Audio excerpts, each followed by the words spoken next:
Now, the reason I have these books up here is because as I look across this room tonight, I see a library. I see a library. The title of my speech tonight is, What's Your Story? What's your story, or your story? Everyone in this room has had various experiences. Some of us have had tragic experiences, very painful, things where just did not go well. Others have had tremendous amount of success, extreme highs, maybe no lows.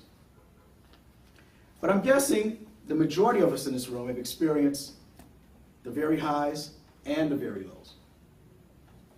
And although everyone in this room is unique,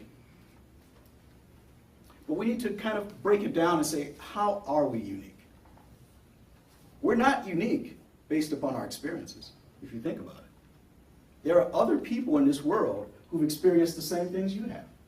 What makes us unique are the sequences of our experiences. What makes us unique is how we reacted to those experiences. And when I say, when I look across this room, I see a library, it's because everyone has a story to tell. I can't tell you how many countless people I've met and engaged them in the conversation, and at the end of the conversation, it ended in a place that I never expected to go. During break, I was just talking to Dan. Dan brought up the fact that in the past, he was a conductor. He has done conducting. I would have never known that if it wasn't for that brief moment. But think of how many pearls of wisdom that you have, that you could share. Not only so much to educate people, but also to maybe give them a sense of belonging. Maybe you've had an experience that very few other people have, and they need to read about it and say, oh, wow, I understand this person. I feel this person. On the other hand, maybe some of your more tragic experiences could help someone to avoid that pitfall. So tonight, I'm going to ask you to monetize what you know. And believe me, you know happiness, heartache, and you are an expert at something. Everyone is an expert at something. If you think about it, in order to become an expert, all you need to do is read 6 books on a particular subject matter. You've instantly become an expert. Now, some of you may be saying, well, gee, you know, I don't know. I don't really have any life-changing moments to share with anyone. But I bet you have a hobby. And I bet you if I get you to start talking about your hobby, you'll talk about it passionately. And what I'm looking for you to do is to go out, and if you don't have anything heavy to share, find your people, find your community on the internet, and write about that particular hobby. And what's interesting about it is that some of you may say, well, the experiences I've had have been the kind of experiences that no one else has had. And I'm telling you, you will find your people when you write. Because when you write, you'll find out that there are thousands of people out there who've been through the exact same thing you have. And all along, you've been feeling like you've been alone.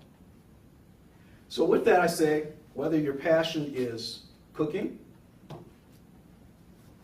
sports, this gentleman wrote about his life in the foster care system. This woman wrote about her life in Liberia. She lived there for a while, documented it in a book. This one, a book about project management. As you can see, it does not have to be very thick. Yet another person talking about life experiences. You can make it, you can win. So with the barriers to publishing being at an all-time low, I'm asking you to monetize yourself and to consider writing a book. If not writing a book, write a blog. You will instantly gain credibility.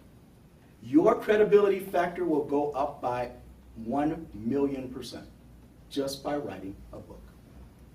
And the beauty of this is that no longer do you have to publish the book. You don't have to go through a publishing house anymore. All you have to do is document it in an electronic file, such as a PDF, and you can sell it online. This is a way that you can make money online while you're sleeping. Now, folks, this is my story. As many of you may or may not know, I grew up in the foster care system. And I'm thankful to the foster care system because they kept very meticulous records. And remember at the beginning of this session, I asked you, I said, you know, like the Godfather, I'm going to ask you to do something and it may feel uncomfortable. Well, all of this has to do with accountability. So my ask of you is that you hold me accountable, because I am currently in the process of writing a book and my daughter is illustrating the book. So from now on, ask me when you see me, how's that book coming? And is there anyone in this room that would like to share a particular goal that they'd like to accomplish so we can all collectively hold you accountable? Entrepreneurship. Entrepreneurship. We're working on a business plan right now. Excellent. So ask Deborah about her business plan the next time you see her. Because that's going to accomplish one of two things. Either we're going to tell you it's coming along great, and we're going to actually be working on it, or we're going to stop coming to these meetings. One of the two, right? One of the two. So in the famous words of Johann von Wolfgang Goethe, at the moment of commitment, the universe conspires for your success. And to follow that up with a quote that is anonymous to me, it has to start somewhere. Why not here? It has to start sometime. Why not now? It has to be started by someone.